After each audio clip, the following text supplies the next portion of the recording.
Assalamualaikum warahmatullahi wabarakatuh. Selamat datang kembali di channel saya. Masih dalam seri video akuntansi perpajakan. Kali ini kita akan membahas mengenai akuntansi PPN, pajak pertambahan nilai, dan PPN BM.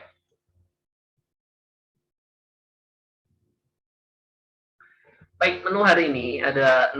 Yang pertama kita akan bahas dulu tentang apa itu prinsip dasar PPN, lalu pembelian dan penjualan, lalu akuntansi PPNBM, pemakaian sendiri, kegiatan membangun sendiri, dan pedoman pengkreditan PPN bagi PKP dengan penyerahan berutang dan tidak berutang PPN. Baik, sebelum mulai, saya ingin menyampaikan satu disclaimer terlebih dahulu bahwa substansi materi yang terdapat dalam video ini belum memasukkan substansi dari perubahan peraturan perpajakan sebagaimana yang telah diatur dalam Undang-Undang Harmonisasi Peraturan Perpajakan. Jadi teman-teman silakan menyesuaikan dengan aturan tersebut jika diperlukan. Baik, kita masuk ke materi yang pertama, yaitu prinsip dasar PPN. Jadi PPN pada dasarnya atas objek pajak berikut dikenakan PPN ya. Ada objek yang bersifat umum dan ada objek yang bersifat khusus. Untuk objek yang bersifat umum itu ada 6.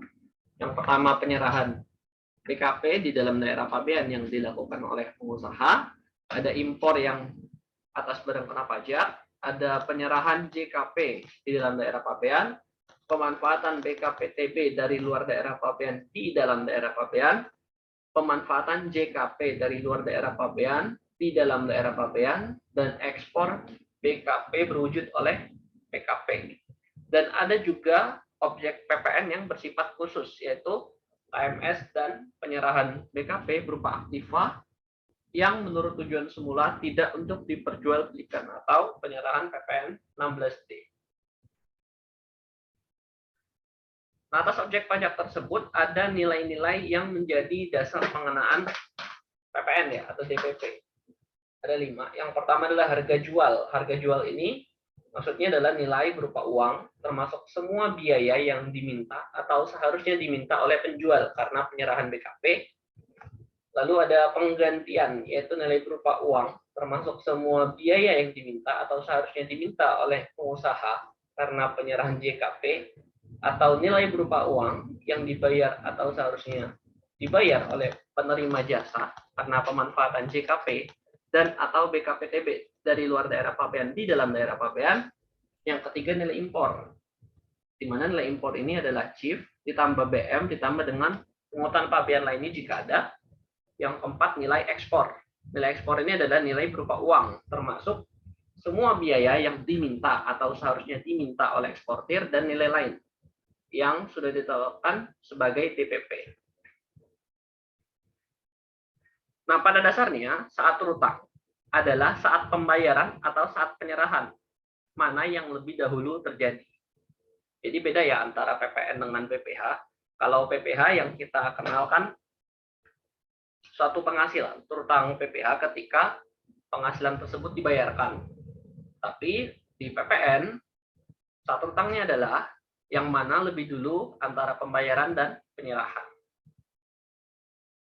Nah, untuk akuntansi PPN sendiri ada saldo-saldo normal atas akun-akun yang digunakan. Jadi di sini kita bagi 2. Itu adalah di sisi pemungut dan di sisi yang dipungut. Kita lihat yang pertama. Apabila PPN dapat dikreditkan, maka di sisi pemungut dicatat sebagai kewajiban ya, atau dicatat sebagai PK. Biasanya dicatat sebagai hutang pajak kalau di akuntansi PPH, tapi di sini kita catat dulu sebagai pajak keluaran.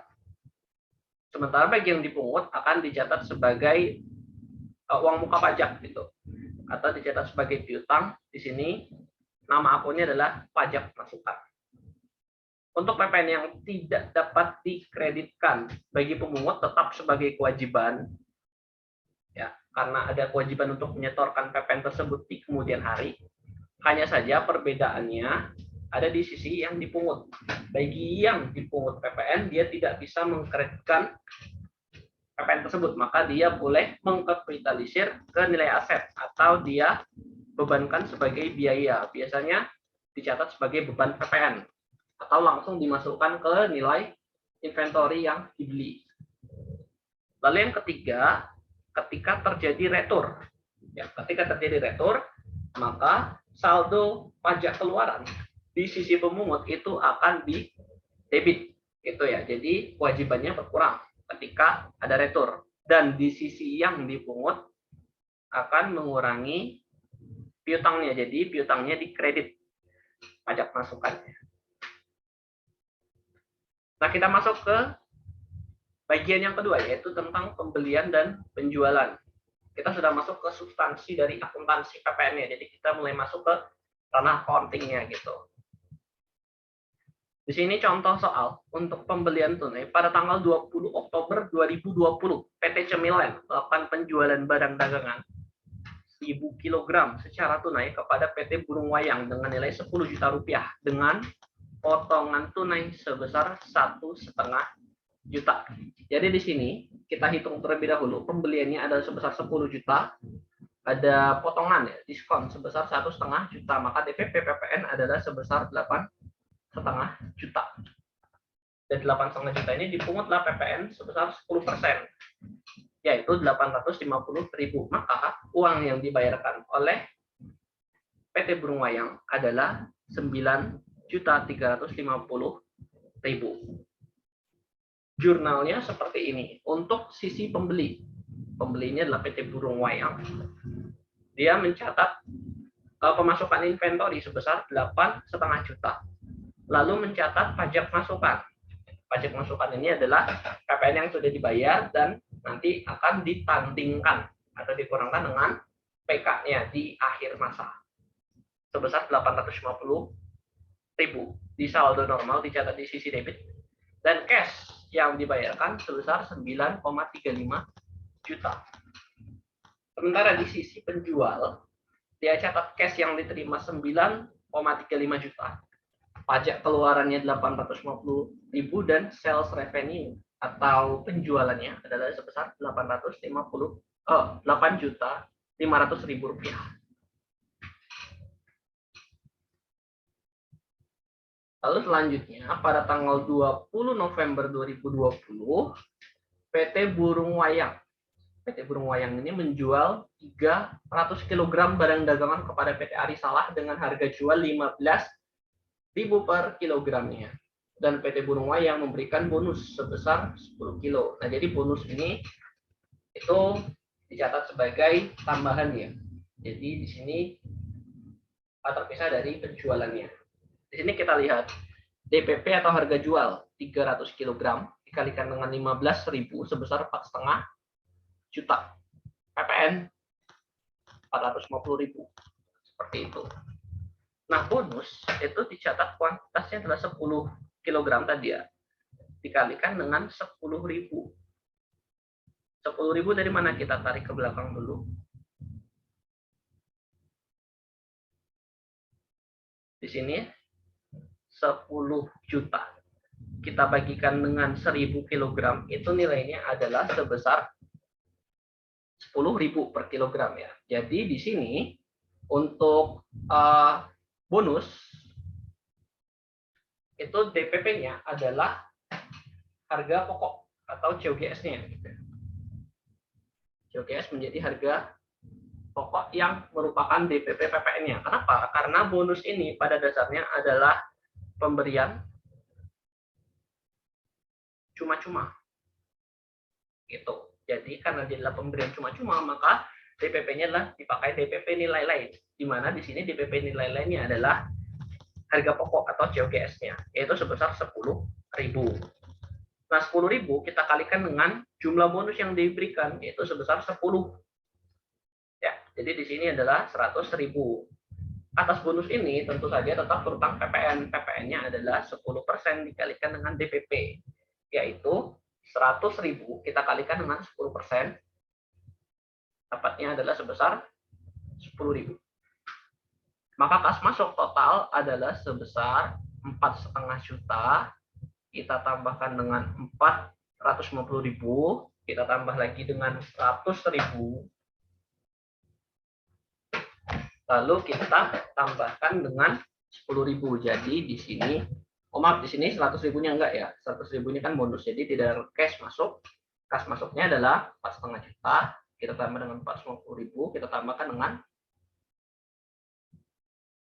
PPN bonusnya. Tapi pada dasarnya sebenarnya perusahaan ketika dia memberikan bonus maka PPN-nya ditanggung sendiri. Akan tetapi boleh saja sebenarnya jika satu perusahaan membebankan PPN kepada yang diberikan, tapi tentu saja tidak etis ya. Maka di sini seharusnya sebesar 4950, tetapi di PPT ini sebesar 4960 gitu. Jadi PPN bonusnya ini tergantung asumsi dan tergantung situasi. Apakah PPN-nya dibebankan kepada yang diberikan bonus atau tidak, seperti itu. Nah, di sini HPP atas si penjualan ya, itu adalah 300. Harga HPP-nya adalah sebesar 10.000, maka total untuk HPP-nya adalah sebesar 3 juta rupiah. Untuk jurnal transaksi, di sini karena tadi pajaknya itu dibebankan kepada semuanya kepada pembeli, termasuk bonusnya juga dibebankan seperti itu, maka di sini pajak keluarannya menjadi 460.000. Sales revenue-nya sebesar 4,5 juta. Cash yang diterima adalah sebesar 4960. Tetapi apabila si PPN-nya itu tidak mau dibebankan ke pembeli atau yang memberi bonus yang membebankan, maka di sini cash-nya bisa kita kurangi jadi 4950, sebesar 10.000-nya boleh dibebankan seperti itu. Bisa dimasukkan ke beban PPN atau dimasukkan ke beban lainnya, tergantung kebijakan perusahaan. Itu ya. Nah, jangan lupa di sini ada COGS sama inventory. COGS-nya adalah sebesar 3 juta, inventory keluar 3.100.000. 100 ribunya apa? 100 ribunya adalah sebesar beban promosi. Tapi walau begini pun, COGS dan beban itu pada dasarnya dua-duanya adalah pengurang penghasilan di income statement. Nah, lalu kita masuk ke pembelian dan penjualan kredit. Jadi di sini ada sedikit perbedaannya. Perbedaannya di mana nanti kita lihat. Contoh, pada tanggal 22 November 2020, PT Burung Wayang melakukan penjualan barang dagangan 250 kg secara kredit kepada PT Sarmili Jaya dengan harga jual 15.000 per kilogram. Barang dikirim dengan invoice dan faktur pajak. Maka di sini ketika barang sudah dikirim, ya, ketika sudah terjadi penyerahan faktur, maka barang tersebut sudah terutang PPN. Tapi PPN-nya belum dibayar. Nah, di sini selanjutnya 15 Desember 2020 PT Sarmili Jaya melakukan pembayaran sebesar 4.125.000. Nah, di sini kita lihat dulu hitung-hitungannya. DPP 250 kg. Kita kalikan dengan harga jual sebesar Rp15.000 per kilogram. Maka total harganya adalah sebesar 3.750.000. PPN-nya adalah 10%. Ya, maka di sini kita dapatkan PPN 375.000. Maka kas masuk total adalah sebesar 4125. HPP-nya 10.000. Ya, itu dari yang pertama tadi, dari slide yang awal. Ketika terjadi pembeliannya itu adalah sebesar 10.000, maka COGS-nya atau HPP-nya adalah sebesar 10.000. Kita kalikan dengan 250, maka total COGS-nya adalah 2,5 juta rupiah. Nah, jurnalnya seperti apa? Jurnalnya seperti ini. Di sisi penjual, ya, di sisi penjual pada tanggal 22 November dia catatnya bukan cash, tapi di sini adalah AR ya, karena pembayarannya akan dilakukan di kemudian hari. AR 4125, sales revenue-nya 3,75 juta. Jangan lupa di sini ada PK, pajak keluaran sebesar Rp375.000. Dan jangan lupa juga di sini ada jurnal COGS pada inventory sebesar 2,5 juta. Lalu kemudian di tanggal 15 Desember barulah ketika terjadi penjualan maka ART dihapus dan ada pemasukan cash sebesar 4125. Selanjutnya untuk jurnal penjualan dengan uang muka. Situasinya di tanggal 22 November PT Burung Wayang melakukan penjualan barang dagangan 500 kg kepada PT Sarmili Jaya. Harga jual 15.000 per kilogram dan PT Sarmili Jaya melakukan pembayaran uang muka. Di sini sudah bayar uang muka dulu 3.300.000 include PPN. Tanggal 25 November barulah barang dikirim dengan invoice dan faktur pajak. Tanggal 12 Desember PT Sarmili Jaya melakukan sisa pembayaran atau pelunasan. Nah, di sini kita lihat ada pembayaran di muka atau pembayaran yang dilakukan terlebih dahulu sebelum barang dikirimkan. Maka atas 3 juta ini sudah terutang PPN. Sisanya baru terutang ketika invoice dan faktur pajak beserta barang dikirimkan. Seperti itu. Nah, maka jurnalnya seperti ini. Di tanggal 22, cash sudah diterima sebesar 3.300.000 termasuk PPN. Pajak keluaran sudah bisa dibukukan 300.000. Nah, 3 jutanya apa? 3 jutanya jangan dulu kita catat sebagai penjualan, tetapi kita bisa catat sebagai unearned revenue. Atau bisa juga kita catat uang muka penjualan sebesar Rp300.000. Jadi dia masuk ke liabilities dulu ya, tidak langsung masuk ke sales revenue. Tanggal 25. Tanggal 25 ini belum dibayar situasinya atas total barangnya. Maka di sini uang muka penjualan boleh kita hapuskan karena sudah terjadi penyerahan. Maka di sini kita boleh catat sales revenue sebesar total 7,5 juta. Begitu. Nah, PK-nya jangan dicatat semuanya karena sudah dicatat di awal sebesar 300.000. Jadi di sini PK-nya yang dicatat adalah sebesar 450.000 dan sisanya adalah AR. AR-nya adalah sebesar berapa? AR-nya adalah sebesar 7,5 juta dikurangi dengan 3 juta yang sudah dibayar, ditambah dengan PK yang belum dibayar atau PPN yang belum dibayar sebesar 450.000, yaitu sebesar 4.950.000. Di tanggal 12, bulan 12, barulah atas 4.950.000 ini yang sudah diserahkan pada tanggal 25 November, barulah dibayar. Maka di sini AR-nya bisa kita hapus dan cash-nya diterima sebesar 4.950.000. Oke, selanjutnya kita masuk ke retur penjualan. Di sini 15 Desember 2020, PT Burung Wayang menerima kembali barang yang telah dijual kepada PT Arisalah. Oke, jadi di sini PT Arisalah balikin barang sebesar 100 kg. Dari 300 kilo yang sudah dijual. Harga jual 15.000, HPP 10.000. Ini sama dengan yang sudah di awal tadi. Lalu 20 Desember 2020, PT Burung Wayang baru menerima nota retur. Oke, jadi situasinya gini. Untuk jurnal ya. Di sini kita cermati terlebih dahulu.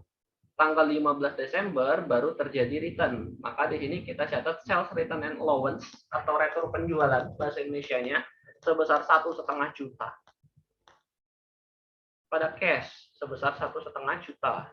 Nah, ketika terjadi penjualan di awal, ya kita catat COGS pada inventory. Ketika terjadi retur, kita balik saja jurnalnya. COGS-nya kita kurangi, inventory-nya kita tambah sebesar COGS-nya berapa? 10.000 kita kali dengan 100 kilo, itu sebesar 1 juta. Lalu pajak keluarannya kapan? Di sini pajak keluarannya baru kita hapuskan ketika nota retur sudah diterima, gitu ya.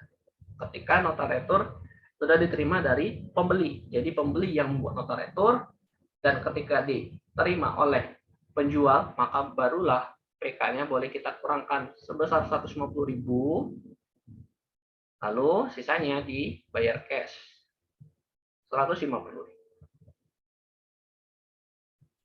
Lalu kita masuk ke pajak masukan yang tidak dapat dikreditkan. Di sini contoh soal 1 November 2020. PT Burung Wayang membeli sedan untuk direktur. Harga 200 juta, PPN 20 juta, ada BPNKB 40 juta. So, totalnya adalah 260 juta. Tanggal 10 November, PT Burung Wayang membayar perbaikan rumah direksi 50 juta. PPN-nya 5 juta. Oke, kita masuk ke jurnal. Yang pertama, untuk pembelian sedan.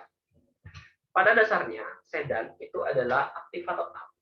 Sedan dan station wagon adalah aktiva tetap yang ketika dia beli, maka PPN-nya tidak bisa dikreditkan sesuai aturan di Undang-Undang PPN. Maka di sini cash sebesar 260 juta. 260 dari mana? 260 dari 200 juta ditambah dengan 20 juta PPN ditambah dengan BPNKB 40 juta. Nah, lawannya adalah langsung kita catat fixed asset vehicle atau boleh kita catat saja vehicle atau pendanaan, terserah silakan. Sebesar 260 juta juga. Loh, kenapa 260 juta? Karena PPN-nya tidak bisa dikreditkan. Maka PPN-nya boleh kita bebankan ke aset atau boleh juga kita letakkan sebagai beban di income statement, tergantung kebijakan akuntansi dan kebijakan perusahaan. Tanggal 10 bulan 11 tadi ada transaksi pembayaran perbaikan rumah direksi. Nah, di sini pembayaran perbaikan rumah direksi itu tidak terkait langsung dengan kegiatan usaha, maka di Undang-Undang PPN tidak boleh dikreditkan seperti itu atas PPN PM-nya. Jadi di sini cash 55 juta, beban reparasi 55 juta.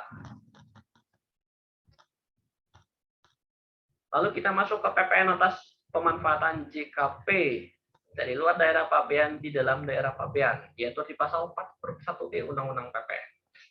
Contoh soal di tanggal 20 Oktober 2020, PT PPIMK memanfaatkan jasa perbaikan jaringan IT dari Com Inc. asal Australia. Nilai penggantian jasa 50.000 US dollar, kurs KMK 13.000, kurs tengah BI 13.200.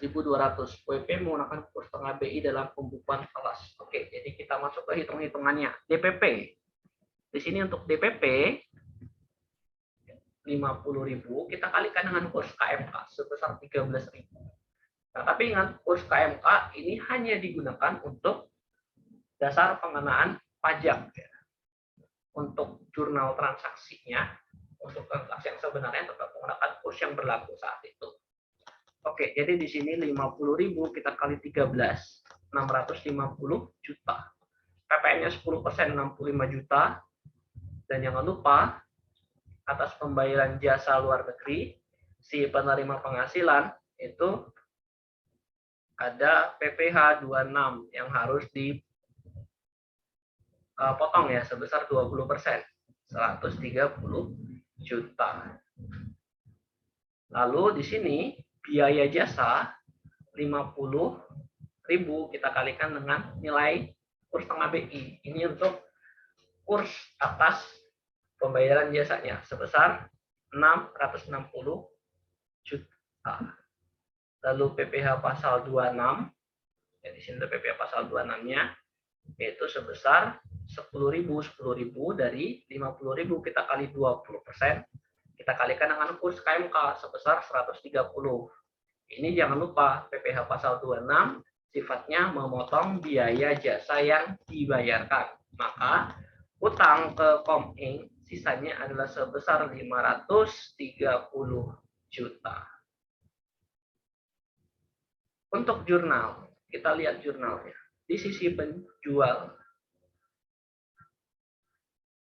Oke, di sini 20 bulan 10. Oh maaf, di sini bukan di sisi penjual ini. Ini di sisi pengguna jasa. Pengguna jasa. Beban perbaikan sebesar 660 juta. dan AP-nya itu sisanya sebesar 530, kita kurang dengan utang PPh 26 130. Seperti itu. Untuk PPN-nya di sini ada utang PPN impor jasa luar negeri. Ada pajak masukan. Kenapa bisa ada dua di sini? Karena gini, si Komtek itu kan adalah penyedia jasa di luar negeri. Penyedia jasa di luar negeri tidak memiliki kewajiban untuk melakukan pemungutan PPN. Maka di sini PPN-nya harus dipungut sendiri.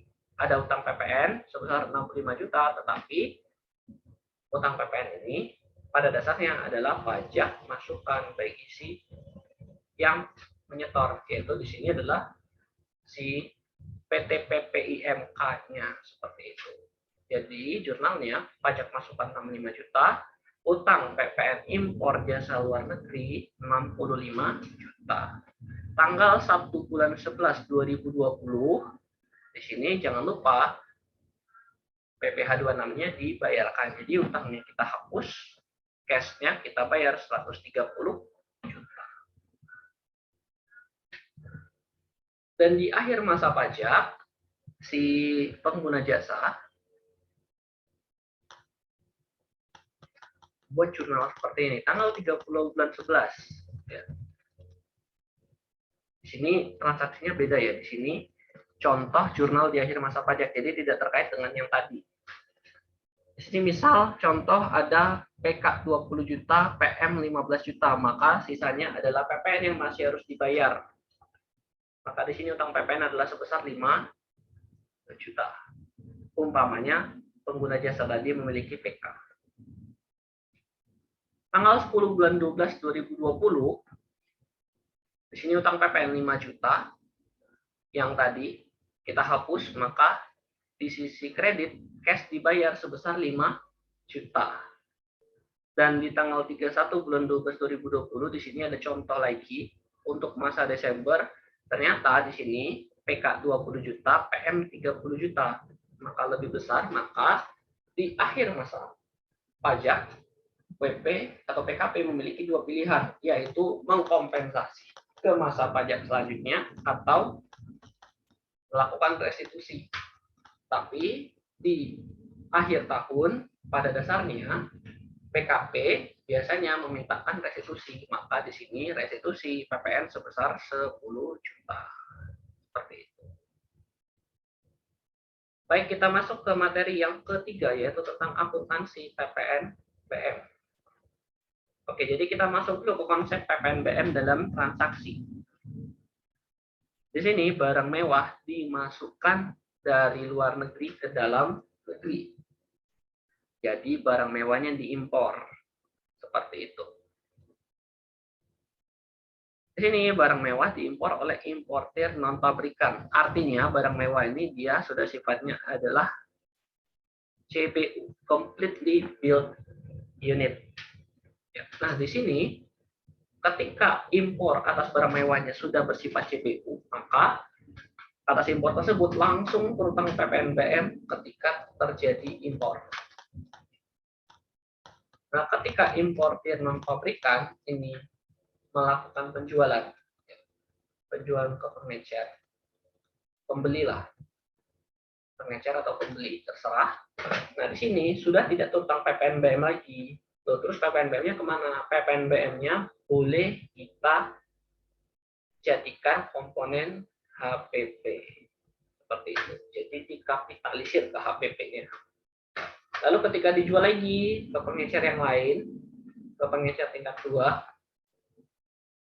di sini juga sudah tidak terutang PPN BM lagi. Begitupun ketika dijual ke konsumen, sudah tidak terutang PPN BM lagi. Tetapi di dalam HPP-nya ada unsur PPN BM.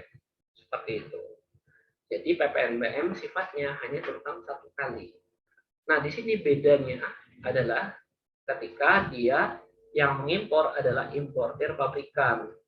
Ketika yang mengimpor barang adalah importir pabrikan, maka otomatis barang mewah yang dibeli adalah CKD, completely knocked down. Jadi si barang itu masih dalam bentuk bagian-bagian yang masih part seperti itu, nanti akan dirakit. Nah, ketika yang diimpor adalah CKD, maka dia tidak terutang PPNBM di sini, tetapi di sini ketika dia jual barang yang sudah dirakit ke pengecer atau pembeli. Ketika dia lakukan penjualan di dalam negeri, maka barulah terutang PPNBM. Seperti itu. Dan selanjutnya ketika dijual lagi ke pengecer tingkat selanjutnya, tidak ada lagi PPNBM, maka dia boleh bebankan PPNBM-nya ke HPP dan seterusnya. Jadi pada dasarnya PPNBM terutang hanya satu kali ketika impor. Terutang satu kali ketika impor atau ketika penyerahan dalam negeri, tergantung situasi. Dan pada dasarnya PPNBM adalah pajak yang tidak bisa dikreditkan. So, PPNBM boleh dimasukkan ke komponen HPP atau bahasa akuntansinya dikapitalisasi. Baik, kita masuk ke contoh soal. Di sini skema impor CPU. PT Permata importir barang mewah non pabrikat. Pada tanggal 20 bulan 3, PT Permata mengimpor bahan baku. Di sini nilai CIF 30.000 US dollar, kurs tengah PI 9.500, kurs KMK 9.400, tarif PM 2,5%, PPNBM 20%, PPN impor seperti biasa 10%, dan PPh pasal 22 2,5%. Asumsi memiliki angka pengenal impor. PP mencatat pembukuan kelas dengan kurs tengah P. Nah, maka hitung-hitungannya akan jadi seperti ini. CIF sebesar 30.000, biaya masuk 2,5%, 750.000, kita kalikan dengan kurs KMK ya, kurs KMK-nya sebesar 9.400, dapatlah 7.050.000. DPP, maka kita jumlahkan CIF tambah BM menjadi nilai impor. Nilai impor adalah DPP. Sebesar 30.750. Nah, di sini kita kali dengan kurs KMK, maka menjadi 289.050.000. Lalu ada PPNBM. PPNBM 20% kita kalikan dengan DPP. DPP-nya adalah impor ini sebesar 20%, kita kali 3750, maka dapatnya 6.150. Kita kali 9.400 sama dengan 57.810.000. Nilai bahan baku 36.900 US dollar. PPN impor 10% kita kalikan dengan nilai impornya, yaitu DPP. Jadi 30.750 ini kita kalikan 10%, dapatnya 3.075. Ya, kita kalikan dengan kurs 9.400, kurs KMK. Maka di sini kita dapat PPN impor 28.905.000. Dan jangan lupa ada PPh 2,5%, kita kalikan dengan nilai impornya, yaitu sebesar 769 US dollar, kita kalikan dengan kurs KMK 9.400, maka PPh 22 7.226.250. Untuk nilai bahan baku, ya, di sini CIF-nya 30.000 kita kalikan dengan kurs BI 9,5, 9.500, maka CIF-nya secara penghitungan dengan menggunakan kurs BI adalah 285 juta. Biaya masuk tadi sudah kita hitung ya, 750 di atas, kita kalikan dengan kurs KMK, maka dapatnya 7.050.000. PPNBM 6.150, kita kalikan dengan kurs KMK, total 57.810. Maka total nilai bahan baku adalah sebesar 349.860.000. Maka untuk jurnal di tanggal 20 bulan 3 ketika terjadi impor, oke, kita masuk dulu inventory tadi kita catat 349.860. Di sini ada pajak masukan PM impor sebesar 28.905, piutang PPh 22 7.226.250,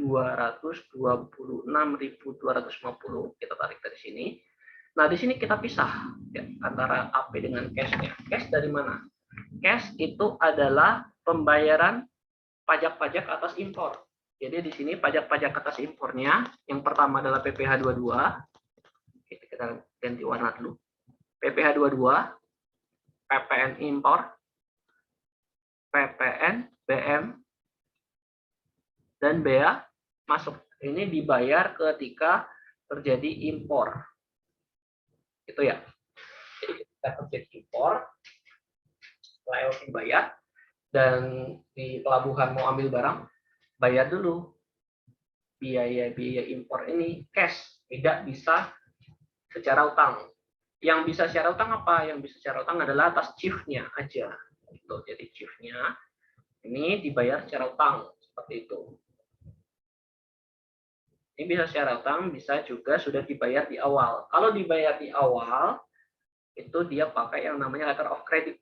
Ya, seperti itu. Letter of credit. Jadi kalau skema letter of credit itu pembayarannya sudah dilakukan di awal dengan membuka rekening di bank devisa. Tapi di contoh soal ini kita diberitahu bahwa dia pembayarannya AP, account payable, maka atas pembayaran chief-nya boleh dilakukan di kemudian hari. Nah, di sini ada contoh ketika dia melalui skema LC, ketika menggunakan skema letter of credit. Hitung-hitungannya sama persis, hanya saja di sini ya, di sini tidak ada cash sama AP. Di sini langsung dia pakai bank. Bank ini apa? Di sini contohnya adalah Bank Mandiri sebagai bank devisa. Nah, bank ini apa? Bank ini itu adalah akun yang menotasikan bahwa importir itu memiliki semacam uang muka impor seperti itu. Jadi uang muka impornya itu dia bayar dulu melalui bank devisa, yang mana bank devisa ini akan meneruskan ke yang melakukan ekspor atau lawan transaksinya si importir seperti itu. Barulah ketika nanti ketika barang sudah sampai di pelabuhan, jurnalnya kita catat inventory 349860 ini, pajak masukannya 28905, piutang PPh 227226250, dan kontrakonnya adalah langsung Bank Mandiri.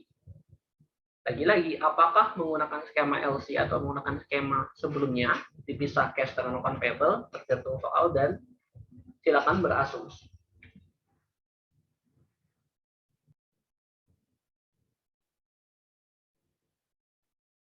Baik, kita lanjutkan. Selanjutnya adalah skema penyerahan yang tentang PPNBM ketika penjualan barang di dalam negeri setelah terjadi impor CKD. Maka di sini kita contohnya PT PJMI merupakan importir pabrikan yang memproduksi barang mewah. Tanggal 25 bulan 3, PT PJMI menjual hasil produknya kepada PT Berlian. Harga jual 150.000, PPNBM 20%, harga jual 150 juta ya. PPNBM 20% sebesar 30 juta, PPN 15 juta, maka jumlah yang ditagihkan adalah sebesar 195 juta. Seperti itu. Nah, di sini jurnalnya di sisi PT PJMI tanggal 25 bulan 3, karena di sini belum di state ada pembayaran, maka kita catat sales revenue 150 juta sebesar harga jual, lalu pajak keluaran atau PK 15 juta, utang PPNBM 30 juta, seperti itu. Kenapa ada utang PPNBM? Karena di sini dia adalah penjualan setelah terjadi impor CKD. Lalu di sisi debit kita jumlahkan, maka AR adalah sebesar 195 juta. Di sisi pembeli, PT Berlian, dia catat inventory atau purchase sebesar 180 juta. Ya, 180 juta dari mana? Sales revenue dari sini, harga jual ditambah dengan utang PPNBM. Karena PPNBM tidak bisa dikreditkan, maka dia boleh dimasukkan ke inventory seperti itu. Lalu ada pajak masukan sebesar 15 juta, inilah PPN-nya, dan AP-nya sebesar 195 juta. Selanjutnya, di tanggal 30 bulan 3, PT Berlian menjual barang yang dibeli dari PT PJMI tadi kepada para pengecer sebesar 200 juta. Harga jual 2 juta, PPN 20 juta. Nah, di sini sudah tidak ada lagi PPNBM-nya. Dia sudah dimasukin ke DPP.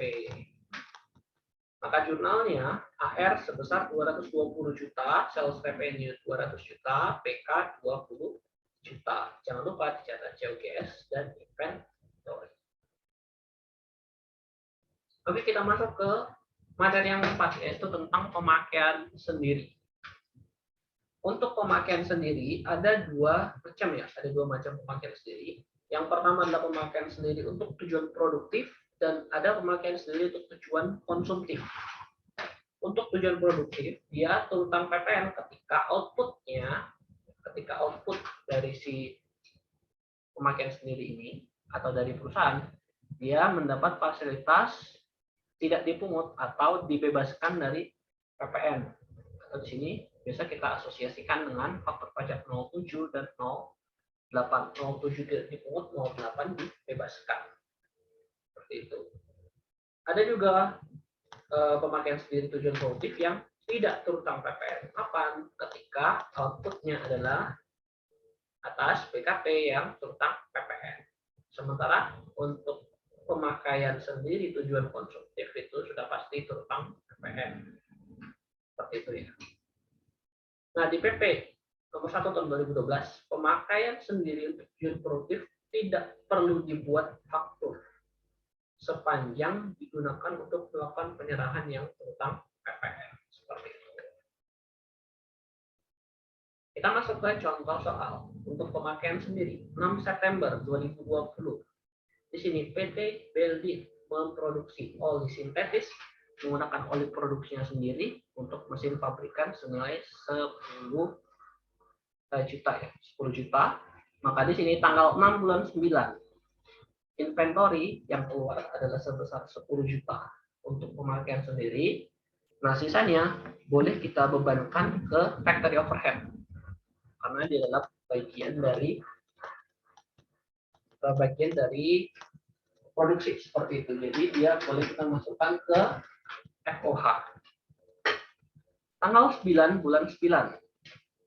Sini dari perusahaan yang sama PT Beldin juga melakukan penggunaan oli produksi sendiri, tetapi di sini digunakan untuk kendaraan dinas deteksi. Nah, kendaraan dinas deteksi ini kan tidak terkait langsung dengan penyerahan terutang PPN seperti itu ya. Maka di sini nilai 5 juta ini harus dipungut PPN-nya.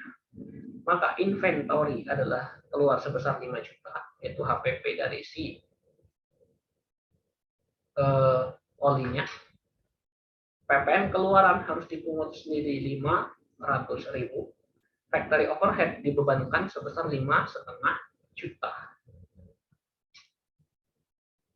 Kita masuk ke bagian yang kelima, yaitu kegiatan membangun sendiri atau KMS. Definisi dari KMS, KMS merupakan kegiatan membangun baik dilakukan oleh badan atau orang pribadi yang hasilnya digunakan sendiri maupun digunakan oleh pihak lain. Di sini definisi bangunan adalah yang dikenakan kegiatan KMS adalah luas keseluruhannya adalah lebih dari atau sama dengan 200 meter persegi. Terdiri dari beton, kayu, batu bata, atau bahan-bahan sejenis dan atau baja. Dan merupakan tempat kegiatan usaha atau tempat tinggal. Lalu untuk perlakuan PPN-nya, DPP adalah sebesar 20% dari biaya bulanan. Tidak termasuk di dalamnya adalah biaya perolehan tanah, seperti itu. Jadi di sini DPP-nya ada 20% dari biaya bulanan. Maka pembayaran PPN KMS harus dilakukan setiap bulan selama periode terjadinya KMS. dan PM-nya tidak bisa dikreditkan. Seperti itu. Nah, di sini kita masuk ke contoh soal. Di bulan Juni 2020, PT Wayang 19 membangun sendiri gudang seluas 500 meter persegi. Selama 5 bulan, WP melakukan pembayaran setiap bulan pada setiap tanggal 10 bulan berikutnya. Rincian biaya sebagai berikut. Jadi selama 5 bulan Juni, Juli, Agustus, September, Oktober. Seperti itu. Kita lihat contoh di bulan Juni. Biaya material 260 juta, biaya tenaga kerja 140 juta. Total biaya adalah 400 juta. Nah, di sini DPP PPN-nya. DPP PPN-nya adalah sebesar 20% dikalikan dengan total biaya. Di sini tidak ada biaya perolehan tanah, maka kita tidak perlu mengurangkan. 20% kita kalikan dengan 400 juta, dapatnya 80 juta, maka PPN adalah 8 juta rupiah. Untuk jurnal 30 bulan 6 di akhir masa, di sini ada cash atau account payable, kita catat sebesar 400 juta. Ada utang PPN KMS yang harus dibayar 8 juta, dan di sini kita catat CIP ya, atau bangun dalam proses, seperti itu. Atau bahasa Inggrisnya CIP, Contract in Progress 408 juta. Di tanggal 10 bulan 7 di masa pajak berikutnya, sebelum akhir masa pajak dan sebelum pelaporan PPN, di sini utang PPN KMS-nya dihapuskan karena dibayar cash sebesar 8 juta rupiah. Dan kita masuk ke bagian yang keenam atau bagian terakhir ya, tentang pedoman pengkreditan bagi PKP yang melakukan penyerahan terutang dan tidak terutang PPN. Di sini untuk pedoman penghitungan tersebut, pajak masukan yang dibayar atas perolehan BKP dan atau JKP yang pertama, nyata-nyata dilakukan untuk unit atau kegiatan yang penyerahannya tidak terutang PPN atau dibebaskan dari pengenaan PPN, maka di sini jelas ya, PM-nya tidak bisa dikreditkan.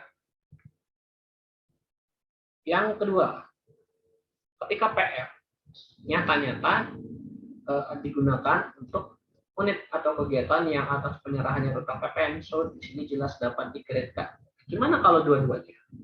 Kalau dua-duanya, dia bisa dikreditkan sebanding dengan jumlah peredaran yang terutang PPN terhadap peredaran seluruhnya. Oke, di sini ada rumus ya, rumus untuk PM yang tidak bisa dikreditkan. Rumusnya adalah untuk barang modal. Di sini rumusnya kita gunakan penyerahan yang tidak terutang PPN. Kita bandingkan dengan peredaran seluruhnya, kita kalikan dengan pajak masukan, kita bagi dengan masa manfaat. Nah, masa manfaat ditentukan ya untuk tanah bangunan sebesar 10 tahun. Untuk barang modal lainnya adalah sebesar 4 tahun. Untuk bukan barang modal, so practically ketika dia bukan barang modal, maka masa manfaatnya hanya 1 tahun. Maka rumusnya adalah untuk PM yang tidak bisa dikreditkan, penyerahan tidak terutang PPN dibagi peredaran seluruhnya, kita kalikan saja dengan PM-nya. Seperti itu. Oke, di sini kegiatan membangun sendiri. Contoh soal. Di sini PT Kring Kring berusaha di bidang penggalian pasir dan produsen paving block. Januari 2018 melakukan pembelian truk yang digunakan baik untuk pengangkutan pasir maupun paving block seharga 250 juta, maka PPN-nya adalah 25 juta. Seperti itu. Yang kedua, di sini ada total penjualan. Penjualan pasir 4 juta, penjualan paving block 8 juta, total 12 juta rupiah. Yang ketiga, PM biaya yang digunakan oleh unit usaha penggalian pasir dan paving block 15 juta. Oke, jadi di sini kita hitung terlebih dahulu. Ada penghitungan kembali PPN yang tidak bisa dikreditkan. Kita hitung lagi ya. PPN atas truk itu totalnya adalah 4 juta rupiah. Yang mana ini adalah atas penjualan pasir. Di mana pasir itu adalah barang yang tidak, beban galian yang tidak terutang PPN gitu. dibagi dengan 12 juta penjualan total, kita kalikan dengan PPN PM-nya 25 juta, kita bagi dengan 4. Kenapa 4 tahun? Karena dia adalah barang modal non tanah bangunan. Karena ini bukan tanah bangunan, maka masa manfaatnya ditentukan 4 tahun. Maka kita dapatkan di sini PPN atas truk yang tidak boleh dikreditkan adalah sebesar 2.083.333. Lalu ada PPN atas biaya bersama. Biaya bersama total PPN yang 15 juta.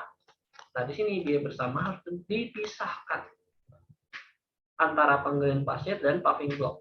Maka cara memisahkannya dengan cara yang sama, 4 miliar ini, bukan 4 juta. 4 miliar kita bagi dengan 12 miliar.